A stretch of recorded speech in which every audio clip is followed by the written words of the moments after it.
we felt as fathers that we needed to be heard from.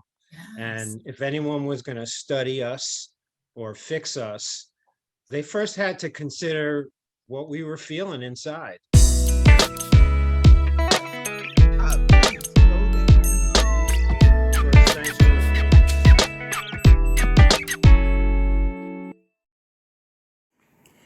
Building Community is an award winning video series created by the Chester Housing Authority to stay in better touch with its residents, staff, and the general public during these times of social isolation. Thank you for tuning in as Executive Director Steve Fisher and Ulysses Butch Slaughter bring interesting guests to discuss important topics of the day. I know it's a tough question, but how in the world did we get to this place where fathers are second class citizens? You know, I've heard things like dad beat dads. I've heard, all kinds of really mean, and some people might even argue appropriate. I don't want to get into that. I'm just trying to figure out how, in the end, how do we get to this place where dads are so left out of the process? Can I respond to that? Before I do, I just want to share that one of my motivations for accepting this position, wanting the position, interviewing for it, and then accepting it once it was offered actually a spiritual debt. I was a young father at 18 years of age. I turned 18 December 3rd, 1970, and my daughter was born December 21st. And in that relationship, um, getting counsel from your peers, which is just not a good thing. They said to me, don't put your name on the birth certificate because then you don't have any money, so this way they can't find you. And being young and uninformed, didn't consult elders about it. That's what happened. So my daughter, who actually committed suicide in 1996, lived all of her life with not having my name. And and there was a period of time we weren't together. And when we got back together, I wanted to take her down to, this is in New York City, to City Hall to make it right. I kept on offering her the opportunity to do that, but I regret that I didn't actually say, Ty, we're going down to City Hall today to do that. I'm really, really regret that. So I'm saying this to say that if I can help just one man and just one family, just on that one point alone, I know it's going to have reverberations for generations to come. So it's part of a spiritual debt that I have, a mistake that I made that I'm hoping that I could prevent some other, not just the father, but the family and the child, and what's going to happen 7 generations hence. If I can avoid those mistakes with just one person, I would say that my employ um, had been useful and had served a purpose. So I think we get into these places. How we get into these places is in so many ways, and for so many reasons, so many levels. Right. Um, the work I do is connected to, excuse me, it's connected to historical trauma, and I can't erase history. I have to understand it and put it in context.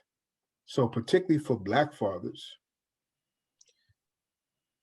therefore we're talking about Black men. And if we're talking about Black men in this society, we are talking about a targeted group from the very beginning that had to be domesticated, that had to be shaped and molded and controlled for the exploitation of their labor and even their intelligence, and then they not assume that for themselves. So we can't divorce the social, political, economic history of the United States, particularly with Black men, and how it's all from the very beginning, it was always marginalization and it was always a state of oppression. So much so that some Black men have assumed the position that, well, I can't get too attached because if I get too attached, I'm going to lose because we have this history of loss. So when you have a federal government that creates maternal and child health from the very beginning, the construct is saying maternal and child health. It didn't say family health or paternal. It didn't say father, paternal, maternal, child health. It said maternal and child health. So from the very beginning, Healthy Start has been discriminating and putting fathers on the outside, even though there's been efforts inside of Healthy Starts to always include fatherhood, but it was only in this funding, this very present funding cycle that money was actually given to Healthy Start organizations to provide father services. People try to do it on their own, but if you're saying that something is needed and you don't give them resources to do it, you're saying that they're really not important. They're not valued by who's actually drawing those lines, those definitions, and giving the resources. So we're talking about a current phenomena in terms of saying fathers are important, providing resources for these organizations, and now we're stretching the definitions. Karen, again, I see you shaking your head, and I think back to the time that we spent together at Project Elect over at the high school, and that was back in mid 2005, 2006, somewhere in there. And I was running the fatherhood program, right? And you were at Upper Darby. One of the places where you were working with young ladies was Upper Darby. And I remember the difference between the focus on the young men, the young fathers I worked with, and the focus on the young ladies. One of the glaring matters was that there were more women working with more young ladies than there was me working with young men. So there was one of me and a bunch of young men, an equal amount of young men. And there was a Karen, a Sheila, a Sally, you name. There were like 8 people, 8 women working with young ladies, and so as I watch you shake your hair, Karen, and think back to those days and hear what Onaji says, what are your thoughts around how do we get to this spot? And of course, we're going to want to know how we get out of it and how the conference or summit helped us to go that way. Well, it's a lot of what Onaji said, which really runs deep. And just hearing maternal child health and not family health, there are systems that are in place that don't promote supporting fathers. And when you've had these systems in place for so long, and particularly among marginalized communities, as you know, I'm a doula, and so I work with a lot of Black and brown women and birthing people. And as you also know, that the rates for Black and brown folks who are birthing for maternal mortality and morbidity are 3 to 4 times as higher than their counterparts. So that being said, when I'm moving in this community with marginalized folks, it is difficult to kind of slide in dads as advocates because these systems have already marked them, so to speak, as adversaries. And many of the women or birthing people that I am supporting have also suffered trauma at the hands of fathers. But does that mean that they don't need support? Does that mean that they don't deserve to get the same level of adequate support to support their children as the birthing person does? I don't think so. And I don't subscribe to the idea that all men or all fathers are harmful. So we've got to wash that slate clean, and we've got to bring fathers in, talk with dads, hear from them, allow them to sit at the table and speak for themselves, quite frankly, and talk to the importance of what it means to them to be involved, hear what kind of help they feel that they need. These systems are in our education system, healthcare, prison, I mean, you name it, there are systems of oppression that keep dads out. And we must do something on the front lines. And we've got to put our money where our mouth is as well. Like Onaji said, we've got to put funds behind this. This cannot be something that's done in a bubble. We have to do this collectively. So it's quite heartbreaking. And it was heartbreaking when we worked at Project Elect, because I knew I was not qualified to work with dads on a level that they needed, right? So was super excited to have you come on board, and very disheartened when the program didn't work out. I'm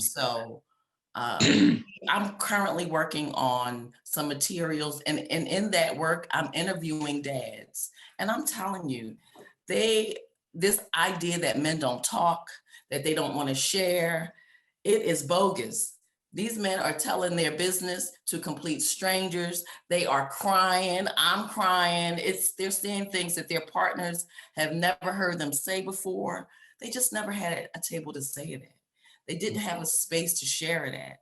So I don't subscribe to that idea. I'm here for this support. I'm here for all of it. All of it. And I have Yeah. 4 sons who are all fathers. Yeah, Karen, you've just spoken to the origins of Fathers Are Talking. Yep. That was what it was based on. We felt as fathers that we needed to be heard from. Yes. And if anyone was going to study us or fix us, they first had to consider what we were feeling inside.